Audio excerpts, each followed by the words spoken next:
Actually, get bourbon before you have a kid so it's built into your budget. Because after you have a kid, your budget goes away. That's where I went wrong.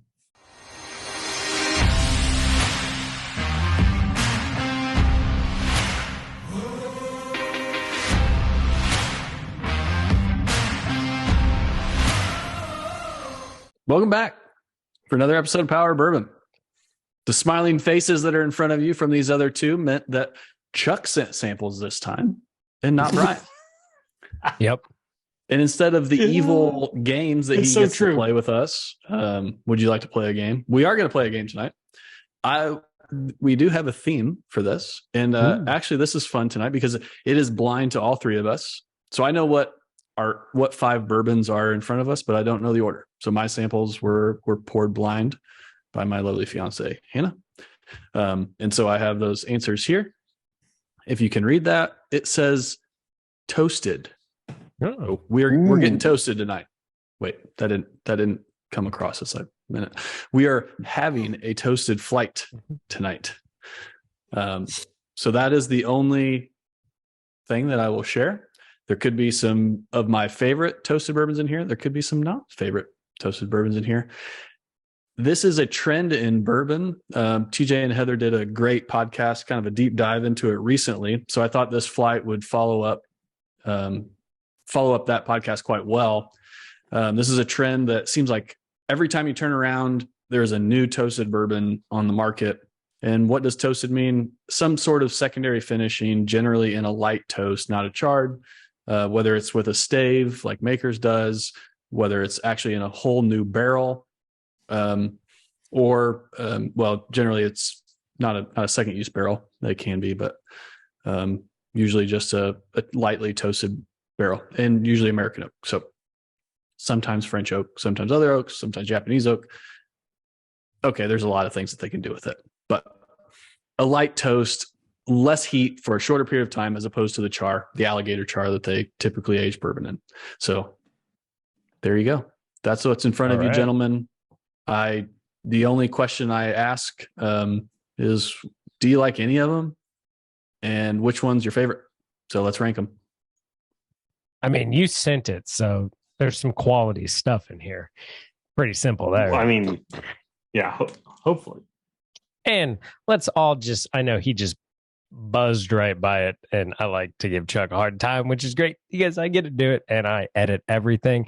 But you did notice he said fiancé, which means pour yourself a really nice. I like how you had like a French Texas accent there. Like that was a very weird combination. I do. I just felt very confused. Yeah, I do amazing voiceovers. I'm famous for a few things I can't talk about, which is secret. But pour yourself a really nice glass to celebrate Chuck's engagement, or send Brian and I nice samples to celebrate it, and then we'll drink it and cheers him. He doesn't need anything. He's got which is the better bourbon option back there. Yes. Yeah. Look at his shelf. Look at my shelf.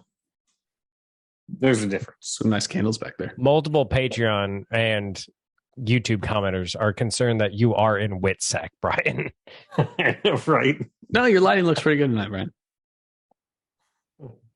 You're allowed out of the closet today. That's good. I know I was.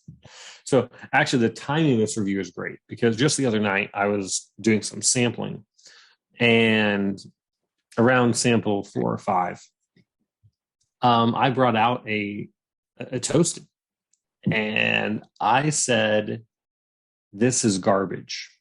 So I'm interested. I will be interested to see if that same garbage is in here tonight, and if that just happened to be that night, or if my hot take on this particular toasted garbage is actually a real take.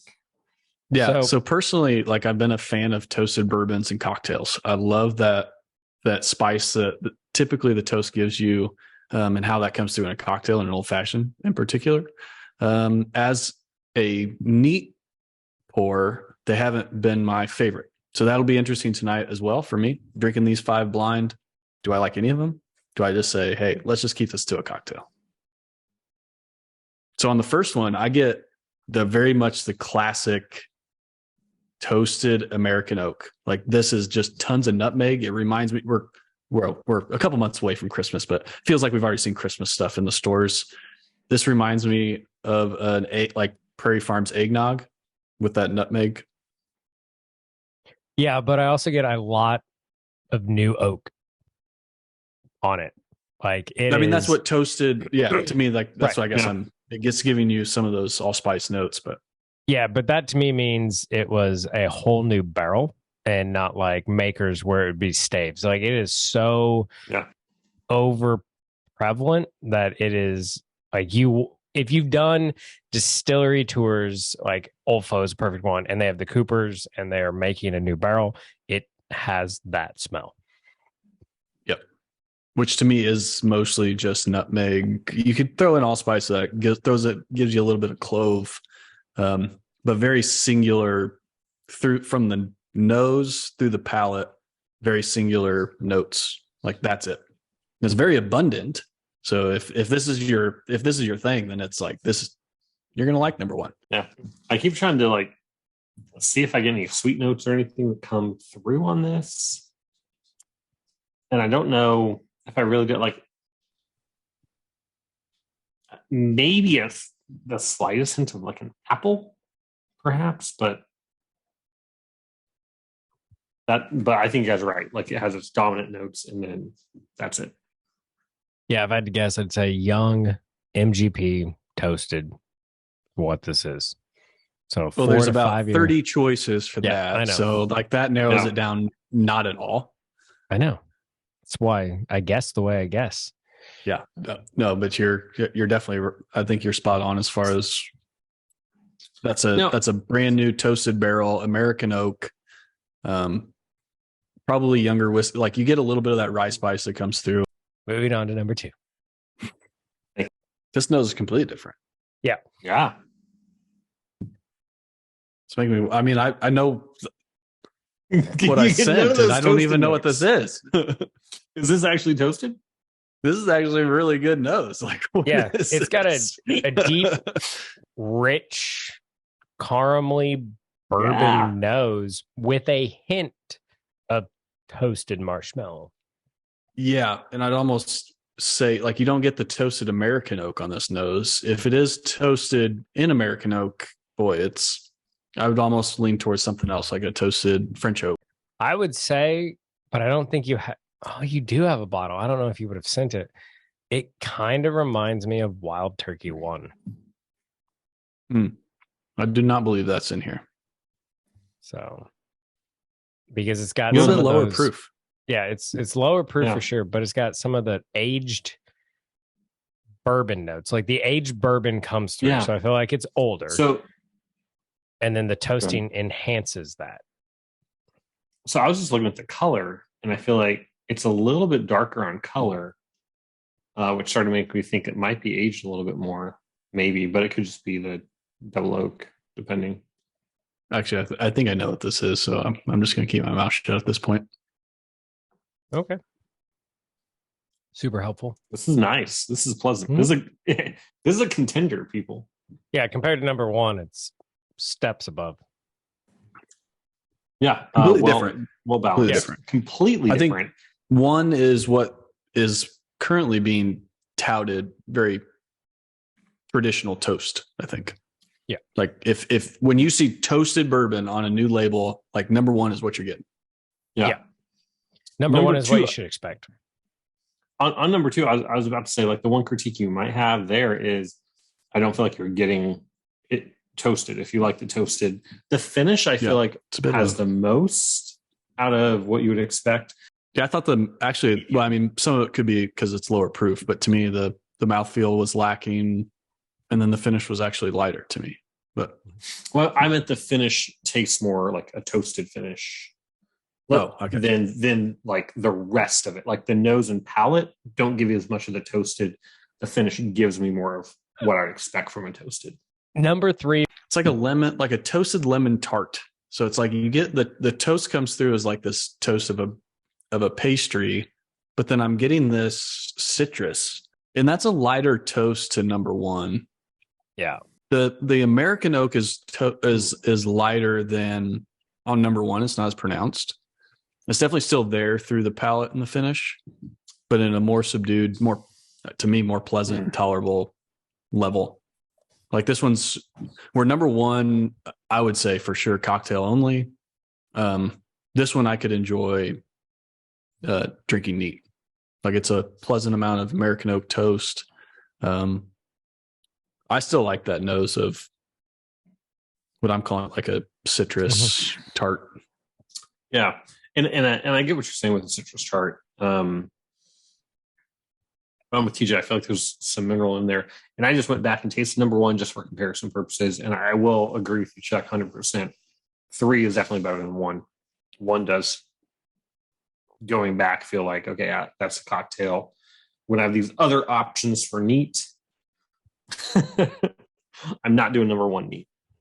Yeah. And to me, the finish on number 3 still is superior to number 2. Now they're different animals here, but yeah, I feel like number 2 is going to be just a wild card potentially in this lineup, as we're trying to compare things. But we'll see. I would say number 3 is like leading for me right now. That's where I'm at. All right, number 4. I get more chocolate on the nose here. I'm kind of getting like cocoa and nutmeg. Yep. And then the palate's, more of that nutmeg, clove, spice. Maybe like, is it like that something else in the palate? Like almost like maybe a hint of floral hint? Yeah, it's definitely floral. Like on the palate, it goes super sweet. And then it slowly transitions back to cocoa floral. And then at the end, you get a little bit of oak flavor, drying tannins, which is... Oh, that's delicious. Mm-hmm. The front end of that palate, you guys see it's the cocoa on the front of the palate. Like it's the first taste. Oh, that is... That's rich. Mm-hmm. That's nice. I still like maybe the little bit of that citrus in number 3. Oh, so that was my first sip. And then on the back end of the finish, that cocoa comes back for you. Don't take that next sip too soon. Yeah. But if you take that cocoa comes back. If you take that next sip pretty quick, then you get like chili spice. So now it's that's what I was going to say. I was like, my mouth's almost on fire. Chocolate. Yeah. It's Oh, really? Yeah. It's got that lasting burn. That's like like you said, TJ, a little bit of a chili heat. Yeah, it's delicious. Just smoldering, not a tingling that sometimes you get from like higher ethanol. It's like it's like a subtle burn. I have a new number 1. Mm-hmm. I mean, would we expect anything more from Chuck that we progress better and better and better? Like I said, these are blind to me. So yeah, these are blind.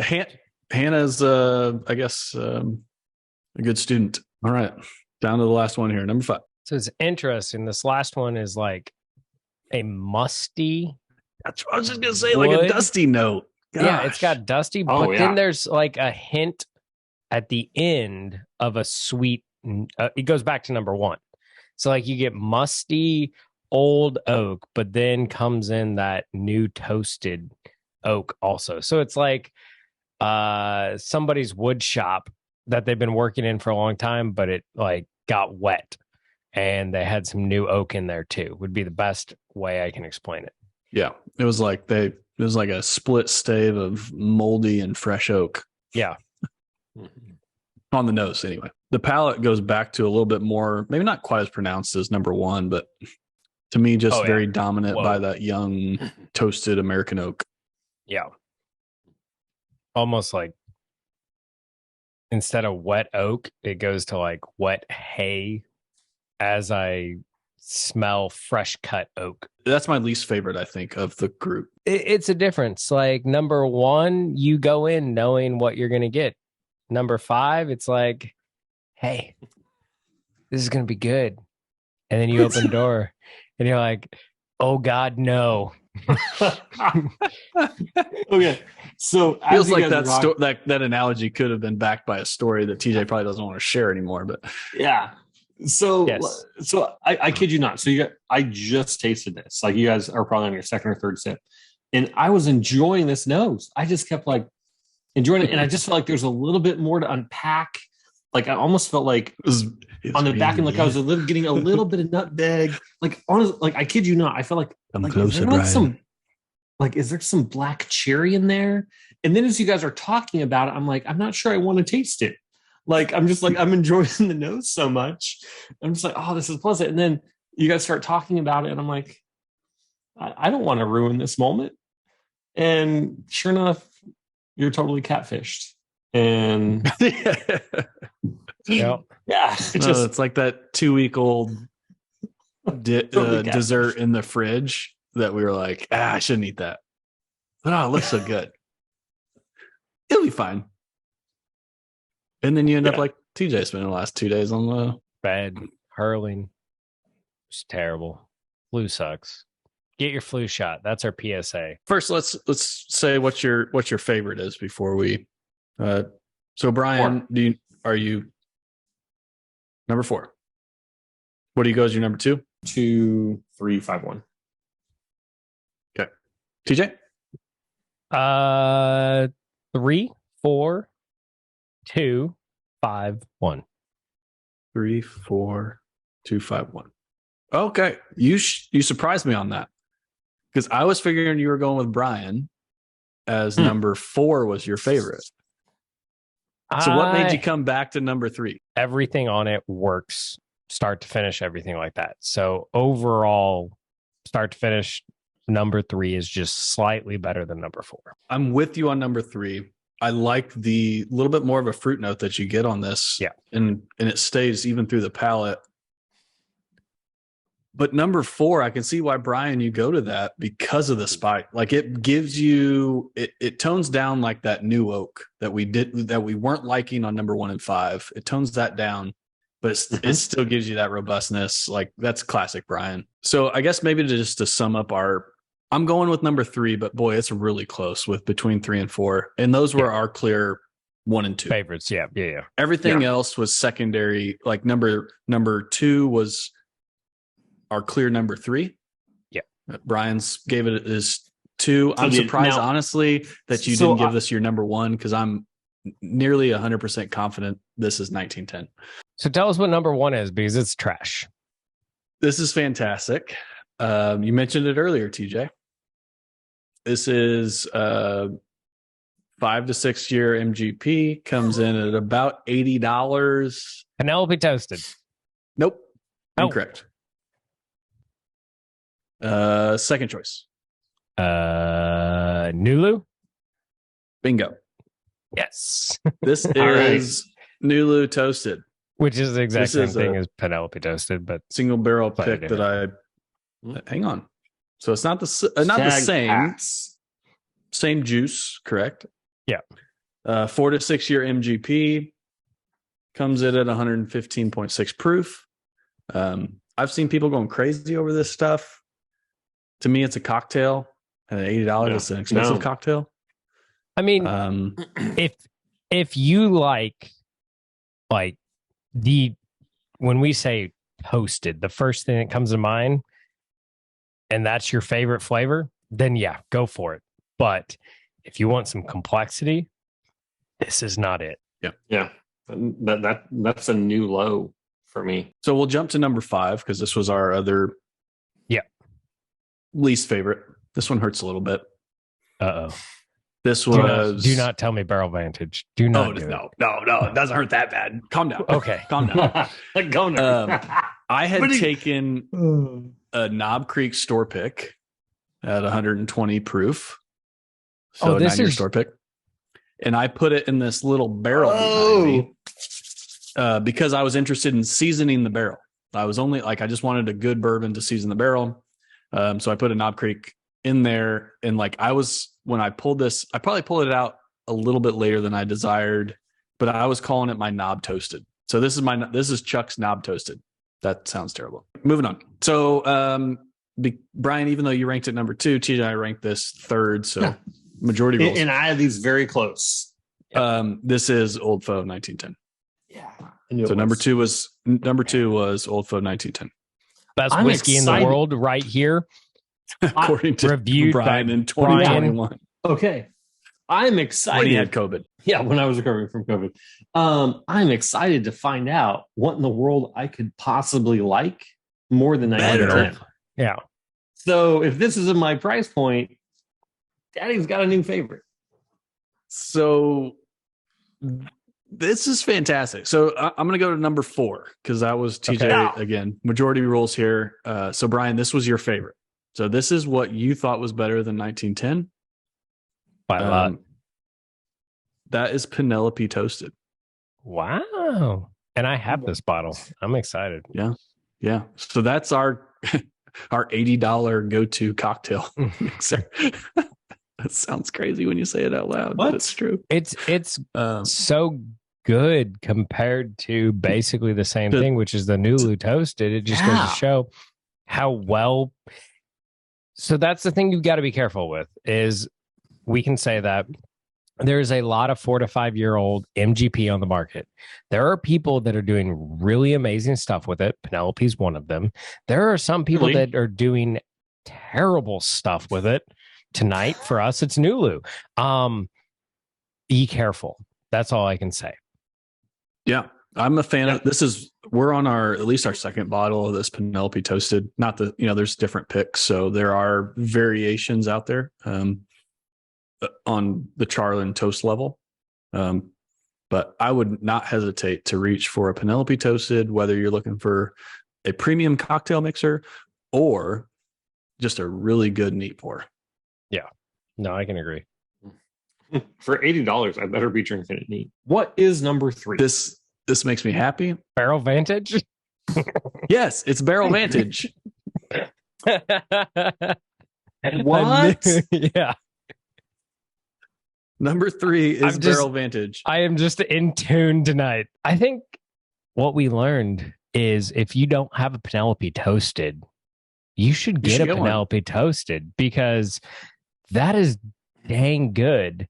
And because it will be around for a while, but then it's going to disappear just like Seagrass did, but then it'll be back, but then it'll be gone, but then it'll be back. And generally just like a homecoming date, every time you want it, it'll say no. But when you don't want it, it'll say yes. Buy a Barrel Vantage if you haven't found it yet. You'll be happy. Just do it. And a Penelope Toasted while you're at it. I just justified $160. I'm sorry, but they're both delicious. You're welcome. You saved people from Nulu, perhaps. Yeah.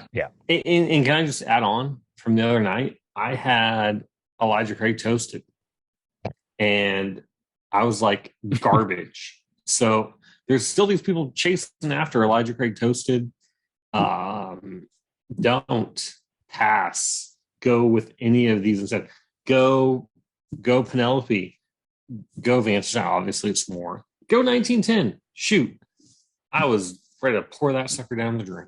And in my sexy radio voice, remember, Elijah Craig Toasted generally goes for $75. You could have a Barrel Vantage for $80, and it's way better. There it is. All day long, people. Chuck, as usual, thank you for being a good member of the channel and sending Thanks for getting toasted with me.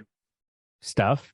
Yeah, we got toasted with Chuck. I think that is going to be the thumbnail. Toasted with Chuck. We did the review of Barrel Vantage solo, and we freaking loved it. We did. I'm glad that it held up in a blind. Absolutely. With some hitters, not so hitters. And also just be wary out there. Jeez. All these labels are just putting out younger whiskey under, whether it's toasted or finished. That's why you got us. We'll buy the bad whiskey for you.